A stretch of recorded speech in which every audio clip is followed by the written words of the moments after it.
បងប្អូនទាំងអស់គ្នាយើងមានគំនិតច្រើនណាស់ចាប់ពីថ្ងៃស្អែកទៅខ្ញុំត្រូវរស់នៅបែបនេះឬបញ្ហានេះត្រូវដោះស្រាយបែបនេះប៉ុន្តែផែនការដែលមានតែក្នុងក្បាលតាមពិតទៅវាមិនមានអំណាចអ្វីឡើយពីព្រោះថាមពលកើតឡើងបានលុះត្រាតែគំនិតនោះត្រូវបានប្រកាសចេញតាមមាត់និងតាមរយៈសកម្មភាពរាងកាយតើបងប្អូនមានចិញ្ចើមក្នុងចិត្តដែលរារាំងបងប្អូនអស់រយៈពេលយ៉ាងយូរដែរឬទេតើគំនិតអវិជ្ជមានដូចជាខ្ញុំធ្វើមិនបានទេឬស្ថានភាពអាក្រក់ណាស់កំពុងតែឃុំឃាំងបងប្អូនមែនទេតាមរយៈព្រះបន្ទូលថ្ងៃនេះខ្ញុំចង់ចែករំលែកអំពីរបៀបដែលការស្រែកដោយទំនុកចិត្តទំលុកភាពភ័យខ្លាចហើយអាចផ្លាស់ប្ដូរស្ថានភាពបាននៅពេលដែលប្រជាជនអ៊ីស្រាអែលបានស្រែកជ័យឃោសនាព្រមគ្នាទៅតាមសំឡេងត្រែរបស់ពួកសង្ឃជញ្ជាំងក្រុងយេរីខូដ៏រឹងមាំនោះក៏បានរលំចុះភ្លាមយូស្វេ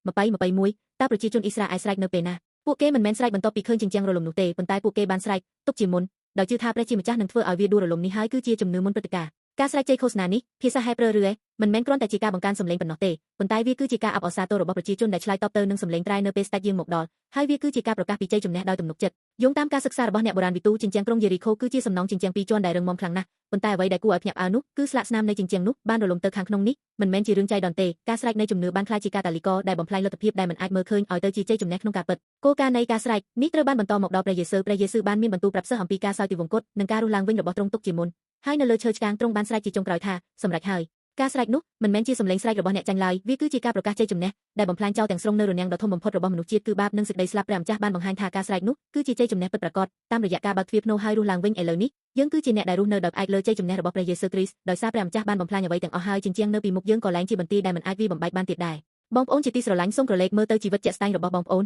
តើមានជញ្ជាំងនៃបញ្ហាសេដ្ឋកិច្ចចំនួនក្នុងទំនាក់ទំនងឬការមើលងាយខ្លួនឯងនិងភាពភ័យខ្លាចនៅចំពោះមុខបងប្អូនដែរឬទេឥឡូវនេះសូមបំបែកភាពស្ងប់ស្ងាត់ហើយស្រែកចេញមកនៅពេលដែលជំនឿដែលមើលមិនឃើញផ្ទុះឡើងជាសកម្មភាពជាក់ស្ដែងតាមរយៈការស្រែកចិញ្ចៀមនៃការពិតនឹងចាប់ផ្ដើមរលំសូមប្រកាសថានៅក្នុងព្រះយេស៊ូវគ្រីស្ទខ្ញុំទទួលបានជ័យជំនះរួចហើយនៅលើជំហានរបស់បងប្អូនដែលបោះទៅដោយចាត់ទុកជ័យជំនះជាការពិតព្រះជាម្ចាស់នឹងបង្ហាញប្រវត្តិសាស្ត្រនៃការរលំជញ្ជាំងយេរីខូជាក់ជាមិនខានសូមឲ្យថ្ងៃនេះក្លាយជាថ្ងៃដែលបងប្អូនទទួលបានជ័យជំនះដោយការស្រែកដោយទំនុកចិត្ត